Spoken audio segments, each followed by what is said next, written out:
Okay, so these are the things that we're going to cover. First of all, we're going to talk about what greenwashing is, and the theory and the history behind it. Then I'm going to introduce you to the 7 sins of greenwashing, and we're going to use them to gain some practical insight about companies and logos that exist in the marketplace. So what is greenwashing? Greenwashing is a form of deceptive green PR used by companies to promote their products as being socially friendly and natural. So this happens in most cases when companies use more cash and more time to advertise their green campaigns rather than to actually execute them.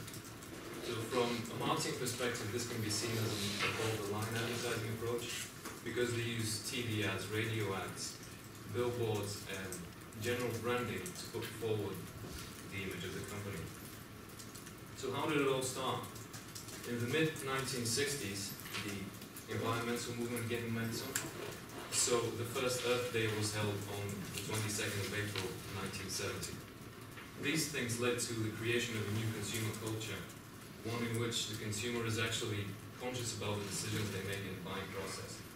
So companies saw that and they decided that they could exploit it, and they practically took a green brush and they painted their brands and their products green so that they could actually appeal to this new customer type. Other than this plain deception, do you think that there are any other negative impacts that greenwashing might hold? Any other dark issues?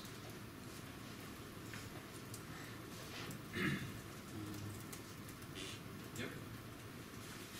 I think in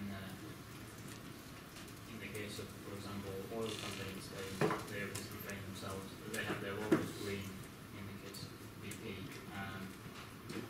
but they still cause a lot of sort of damage to the environment. Yeah, exactly, and that's my example as well. The Malaysian Palm Oil Council created a TV ad in 2008 which claimed that their palm plantations actually help the environment because they create a habitat for certain species of flora and fauna. However, in later times it turned out that these plantations are linked to pollution and to the extinction of those species. So now I'm going to show you a video that will give you further insight into the term greenwashing.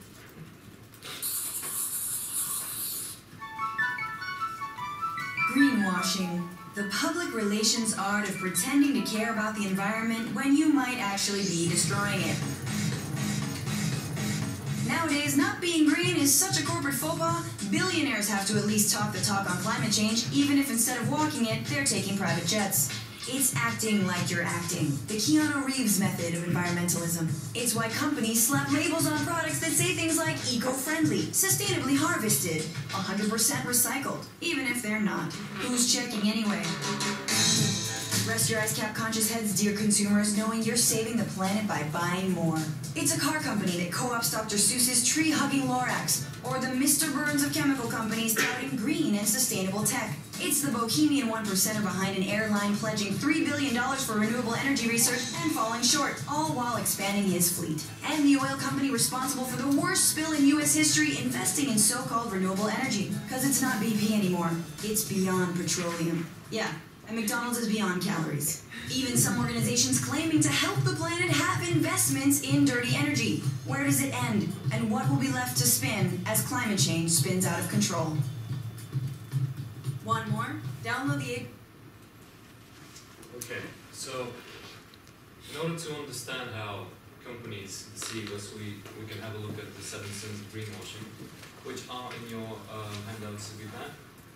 This is a list that gives certain methods that companies use to deceive their customers. The first one is the sin of the hidden trade-off. So that is basically the situation when products claim to be green based on a single attribute that they have, which could be green, it could be true, but they totally ignore the rest of the factors that play an important role, like, for example, the environmental footprint. The second one is the sin of no proof. So this is basically if I were to say to you, I'm a professional football player, and you would go, yeah, okay, prove it. So basically there are third-party certifications that provide proof for certain green items, and these are the ones that you should be looking for. The third one is the sin of vagueness. So basically this is an approach where companies use terms that are so obscure and so vague that they actually deceive the customer. For example, environmentally friendly. What does environmentally friendly mean in the first place? It could mean a lot of things.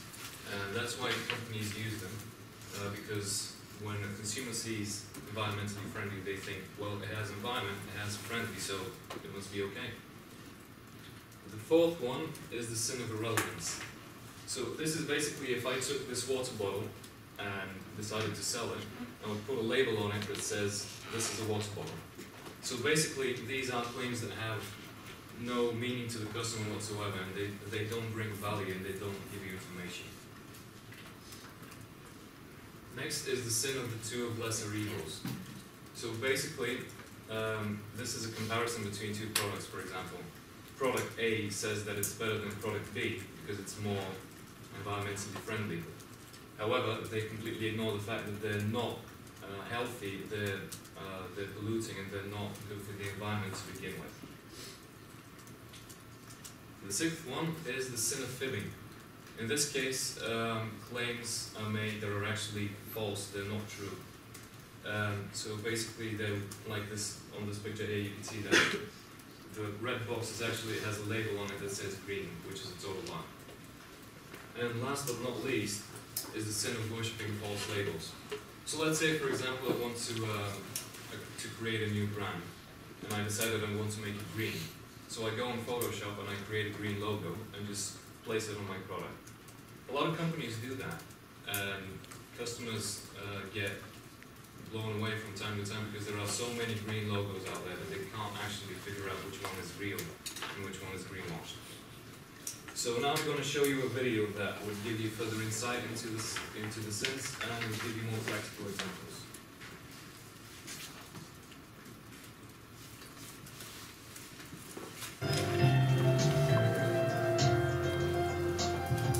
One, the sin of fibbing. This is just a polite way of saying lying. All right? The sin of fibbing. We actually found all sorts of examples. One example was a plastic shampoo bottle. You guys ever heard of plastic bottles? All right. A plastic shampoo bottle. And the label said, very proudly and boldly, said, proudly packaged in 100% post-consumer paper. We read that claim several times, and it clearly was saying that this plastic bottle was made out of paper. So unless someone contradicts me, I'm willing to bet you can't make a plastic bottle out of old newspaper. And since we didn't have a sin of stupidity, we put that one under the sin of fibbing. The next one, the sin of no proof. And just FYI, the sin of fibbing, less than 1% of the products. All right, less than 1%, so not a huge issue. But the sin of no proof was a big one. The sin of no proof. When someone puts a claim on a product label that says it's biodegradable, or that it contains post-consumer recycled content, or that it's non-toxic, as a consumer that kind of mistrusts these kinds of claims, I want to know there's proof backing that up. Right? And it was amazing how few people were willing to provide proof. They weren't having their products independently tested. They weren't providing test data on their websites. We called one woman. The product claimed it was non-toxic. Called the toll-free number and said, look, it says non-toxic. What proof do you have? What tests did you conduct? There's dozens of different ways to measure this. How do I as a consumer know it's non-toxic? And the woman put me on the polite hold music, which is great fun. We were in the store, listening to hold music, and the music in the background, and very impatient wife tapping her foot, and I'm waiting for this. She eventually got back to me. She said, sir, well, it must be true because we put it on the label. The sin of irrelevance. This is a fun one. The sin of irrelevance. This is when you make a factually true statement that's completely meaningless. All right? My favorite, I travel a lot, right? So I got to run to the airport with my little bitty can of shaving cream, right? So I have this itty bitty can of shaving cream. And my itty-bitty can of shaving cream has an itty-bitty label on it. And the itty-bitty label on my itty-bitty can of shaving cream has a great big green dot. Environmentally friendly, CFC free. and I feel all warm and fuzzy inside.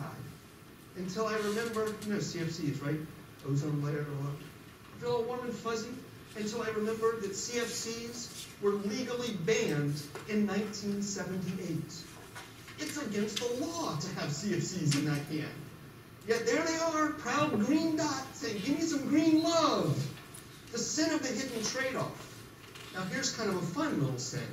The sin of the hidden trade-off is when a manufacturer or supplier, or more likely the marketing firm, tries to focus a consumer's attention on a single environmental issue as if that issue was all that mattered. This is much the same way that magicians in Vegas, have you ever been to a Vegas magic show?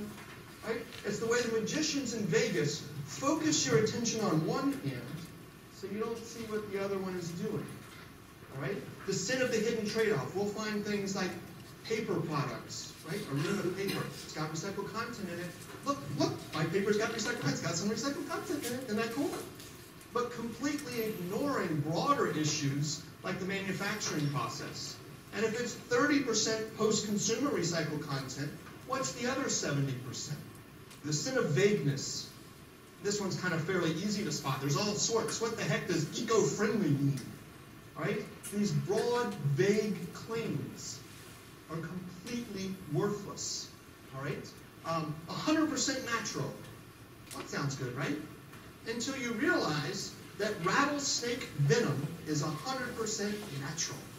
All right? Socrates. Any of you remember Socrates? Yeah, the guy in the toga, Greek philosopher. They killed Socrates with hemlock, a 100% natural substance.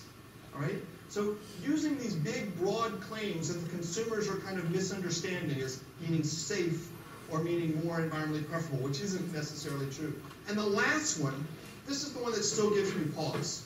I'll confess I was arguing maybe we shouldn't include this one. But there was big pushback because there were some campaigns out there that were saying things like, do you really care about the environment? If you really care about the earth, if you're really trying to do your part, you should start smoking. Just smoke these organic cigarettes instead. All right? So people kind of got to realizing, you know, that's probably not quite right. What's been interesting is this particular sin has spun out into the media. Reporters are coming up with all sorts of examples. Can an SUV ever be environmentally friendly? Can bottled water ever be environmentally friendly? And it gets into those value judgments that I think are a little bit scary. Okay, so the next thing we should do now is the next activity, which is find a sense. Now that we've got a good understanding of greenwashing and the 7 sins, use the little table you've got in your learning pack so that you can decide which one of these labels and products are greenwashing and which one of them are actually valid. So you've got a couple of minutes to decide on that. That's not in the pack, by the way. Yeah, it's use these the 7 sins, the ones that you've opened, and use the slide to determine which ones are greenwashing.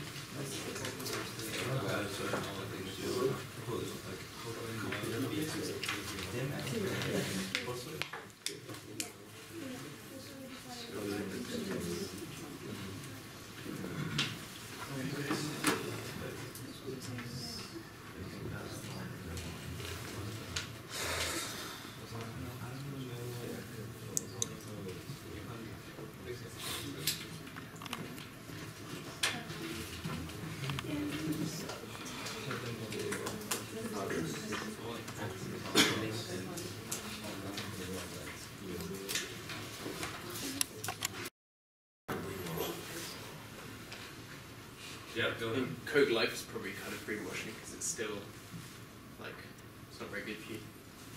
Okay, do you identify some of the sins in it? Possibly,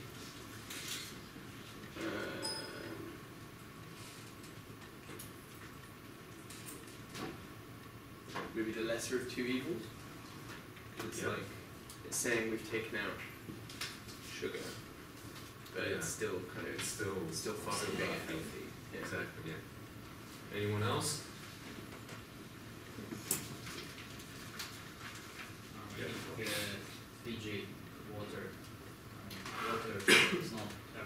green, what does it mean? I mean, it's poison is green.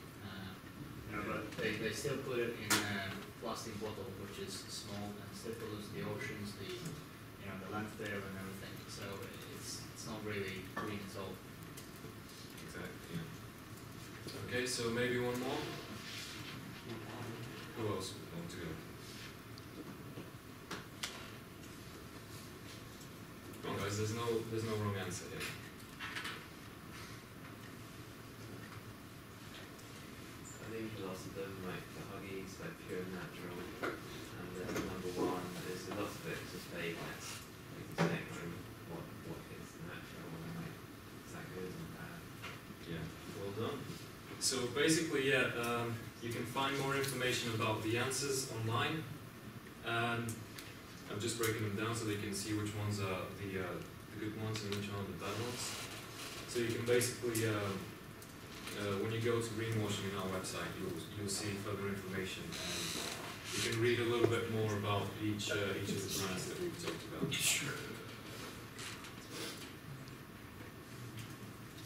Okay, so about greenwashing throughout the years, we can see that the most widely used sin was that of the hidden trade-off in 2007, which gradually decreased in the following years to leave the sin of no proof as being the most widely used in the year 2010, which means that companies have restrained themselves from actually hiding their environmental footprint and everything. Positive thing about greenwashing we can see here is that actually the sins of the lesser of two evils and the sin of fibbing have been used the least throughout time. And that's a good thing because companies are not at least lying to our face. Another thing between the years 2009 and 2010, the number of green products actually increased by 75%. And another good thing is that the percentage of those brands that are sin-free, that are purely green, has increased from a mere 1% to 4.5% in the year 2010. So, which one are the good guys anyway? I've provided two websites here that you can see. Basically, the first one has over 400 entries, and they can be classified into 10 categories, or even by region. So they can be found on our website as well. For example, here, 197 countries and 25 industry sectors. The other one, the Green Choices, is also available through our website, and the interesting thing about that is that it provides something like a report card which describes the different labels. So use these for reference and make sure to stay away from those that are fake. So hopefully, by now you've had the ability to understand how companies try to deceive us and how they try to paint themselves as being good and being environmentally friendly. And this way you'll be able to differentiate between those that are really good and you'll be able to support them. Because what happens in recent years is that customers have the ability to, in a way, teach companies a lesson. So by buying products that are genuinely green, you have the ability to scold those that are greenwashing. And generally, if you stay away from those greenwash products, these tendencies that I talked about earlier would go further in